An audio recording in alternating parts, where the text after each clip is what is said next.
You just checked your phone, not because anything happened, not because someone messaged you. You just reached for it, stared at the screen, and put it back.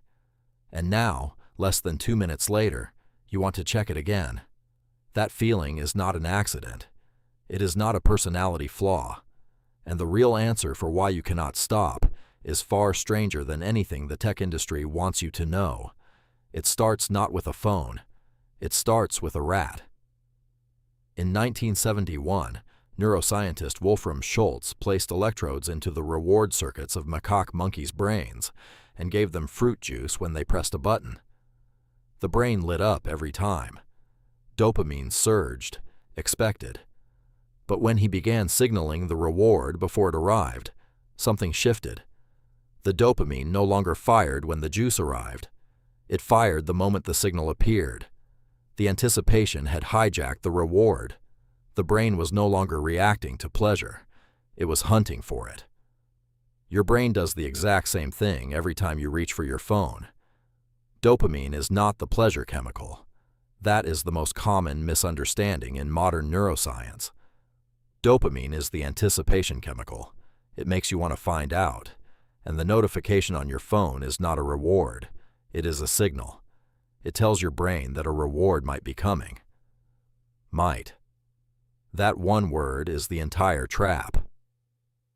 Psychologist B.F. Skinner discovered this decades before smartphones existed. In his experiments with pigeons, he found that the most addictive behavior was not produced by consistent rewards. It was produced by unpredictable ones. He called it variable ratio reinforcement. A pigeon that received a pellet every time it pressed a lever eventually stopped when it figured out the pattern. But a pigeon that received a pellet sometimes, randomly, on no predictable schedule, never stopped. It pressed obsessively. It could not stop, because the next press might be the one.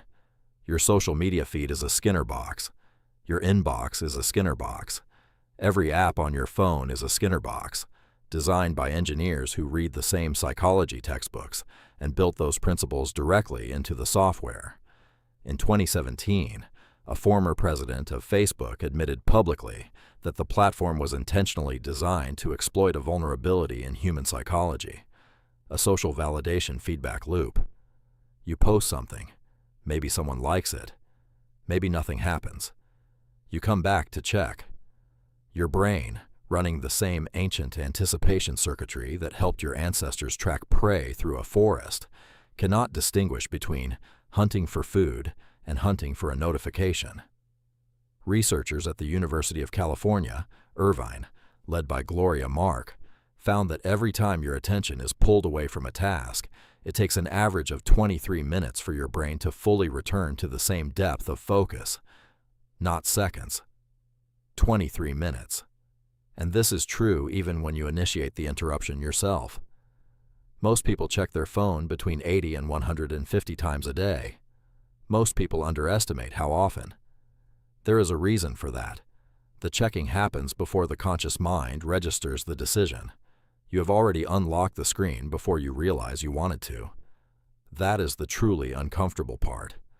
Most of your phone checking is not a choice. It is a reflex.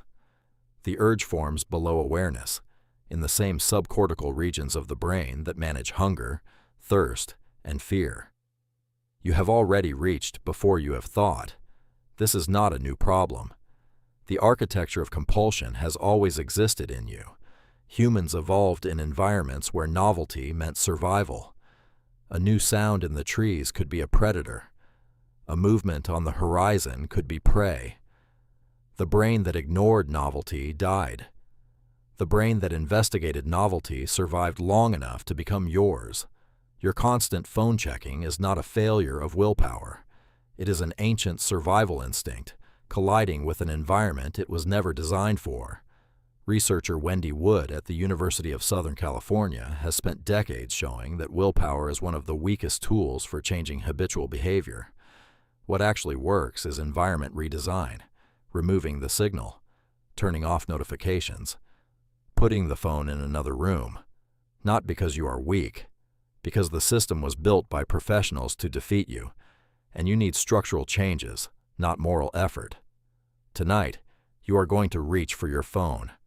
Not because you decided to, because a signal will fire in the deep brain, the same signal that drove your ancestors toward movement in the trees, and your hand will move before your mind catches up. You will find nothing, and the urge will already be building again. That feeling has a name. It has a mechanism. It has a history that stretches back to every nervous organism that ever survived by refusing to ignore what might be out there. You are not addicted to your phone. You are human, and someone figured out exactly how to use that against you.